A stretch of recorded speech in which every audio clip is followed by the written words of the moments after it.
Good morning বন্ধুরা, তোমরা সবাই কেমন আছো? আশা করি ভালো আছো। আমরাও ভালো আছি। Welcome back to my channel Rinki's lifestyle. তো তোমরা সবাই কেমন আছো? অনেকদিন পরে আমি আমার ব্লগটা স্টার্ট করছি।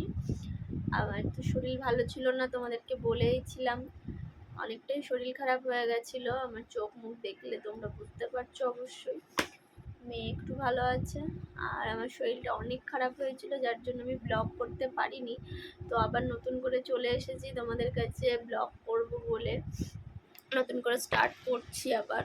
আমি ফোনটা ধরতে পারছি না, হাতে ব্যথা করছে প্রচণ্ড। তো আজকের থেকে আবার ব্লগ স্টার্ট করছি। এই যে মানু পড়তে বসবে, আর ওর গরমের ছুটি পড়ে গেছে।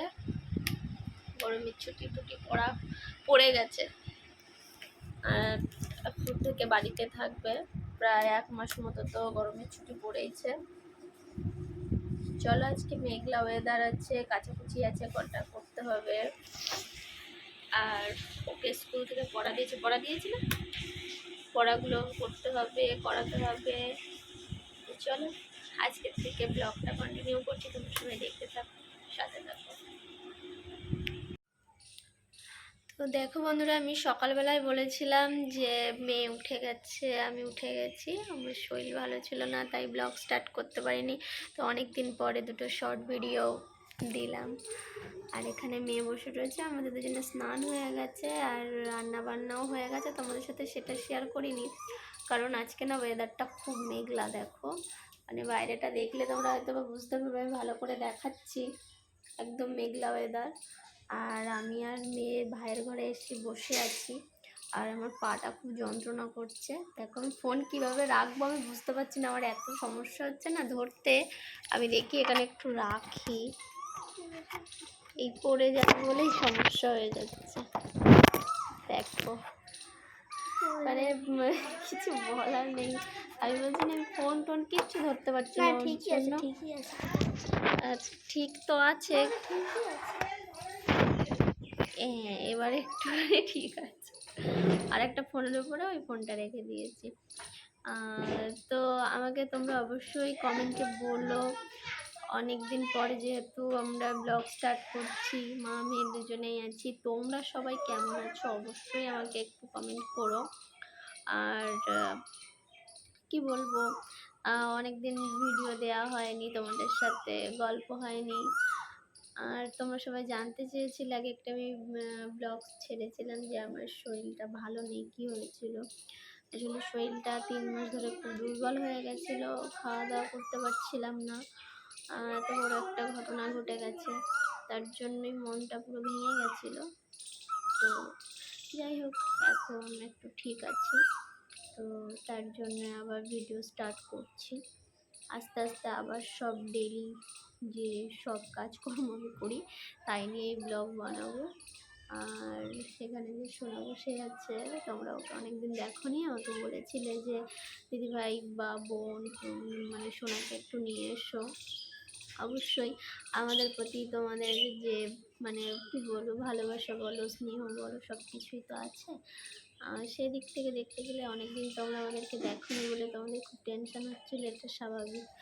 আমাকে অনেকে মেসেজ করেছে, ফোনও করেছে যে বোন ভিডিও কেন আসছে না, ভিডিও দিচ্ছ না কেন, তোমার শরীর কেমন আছে, বা একটু শর্টস ভিডিও দিয়ে বলো। কিন্তু আমার সেরকম পরিস্থিতি ছিল না। বলে না যে শরীর ভালো না লাগলে, মন ভালো না লাগলে কোনো কাজই ভালো লাগে না। তো তার জন্য আমি ভিডিওটা করিনি। তো আজকে আবার নতুন করে ভিডিও স্টার্ট করব। আজকে থেকে তোমরা সবাই ভিডিও পাবে আমাদের মা মেয়ে দুজনে। আর আমি এখন একটু ছাদে যাবো, তোমাদেরকে ওয়েদারটা শেয়ার করবো কেমন ওয়েদার হয়েছে। আর এখান থেকেও একটু দেখা যাচ্ছে কিন্তু বৃষ্টি পড়ছে ঝিরঝির করে।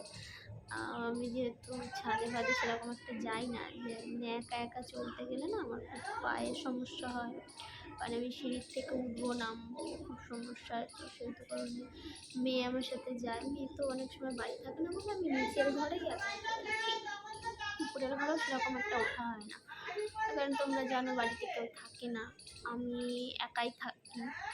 আর আমার দিদা থাকে মাঝে মাঝে, উনিও বেরোয়, ওনার দরকার থাকলে তো বেরোতেই হবে সবাইকে, তখন অনেক সময় একা থাকি। তো চোখ মুখ ঢুকে গেছে, তোমরা একটাই প্রশ্ন করবে যেমন তোমার চোখ মুখের অবস্থা কী। এর মাঝখানে দিদিভাই এসেছিলো সিথিরমোড় থেকে। দিদিভাই আমাকে এসে দেখে খুব কষ্ট পেয়েছে যে এরকম অবস্থা আমার কী করে হয়ে গেল।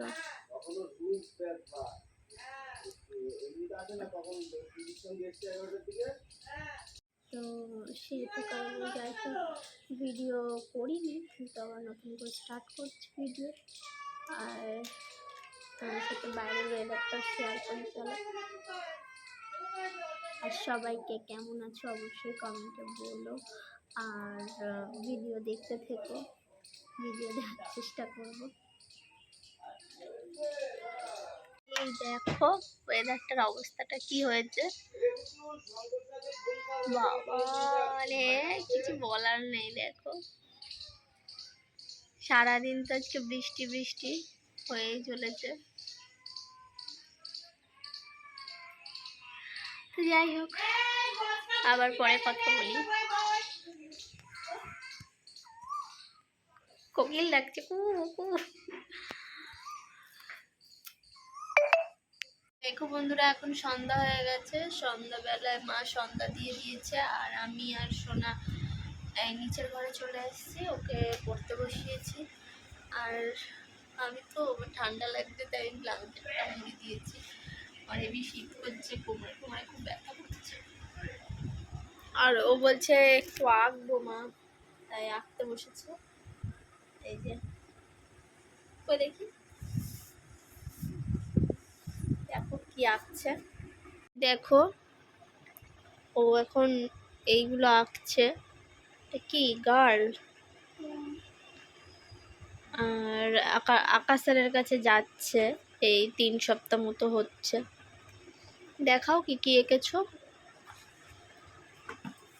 এই দেখো এমনি তো মোটামুটি ও আঁকতে পারে, তাও ভর্তি করা হয়েছে হাত সেট করার জন্য। মানে শেখার তো শেষ নেই, প্রচুর শিখতে হবে।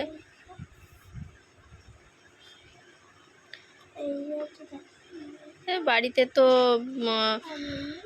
করে, বাড়িতে প্রায় মাঝে মাঝেই করে, নিজের মন থেকে আঁকে, কিছু দেখে আঁকে, ফোন দেখে আঁকে, তো আঁকে, সেটা নিয়ে সমস্যা নেই। স্যার আবার এই সিনারিটা আঁকতে দিয়েছে, ও বাড়িতে এঁকেছে কি অনেকদিন দেখানো হয়নি, তাই বলছে মা সবাইকে একটু দেখাও। বলছে হ্যাঁ দেখাবো, অবশ্যই দেখাবো। এই দেখো এটা কি? গোকু। গোকু মিকি মাউস তো সবাই জানে। আর কি এঁকেছিলে? ও একটা বজরংবলী এঁকেছিল, বজরংবলীটা উড়ে কোথায় চলে গেছে খুঁজে পাওয়া যায়নি। ওটাও সুন্দর হয়েছিল। তো যাই হোক তুমি আঁকো, এঁকে নাও। তুমি নিচে ব্লু করতে পারো, ডার্ক ব্লু। তো ও পড়ছে, পড়ুক। আজকের ব্লগটা তো আমি এখানেই এন্ড করবো। আবার নতুন একটা ব্লগ নিয়ে তোমাদের সামনে হাজির হব। ততক্ষণ সবাই সুস্থ থাকো, ভালো থাকো, আর আমার ব্লগটা সবাই দেখো, লাইক কমেন্ট শেয়ার আর সাবস্ক্রাইব করে পাশে থেকো। টাটা।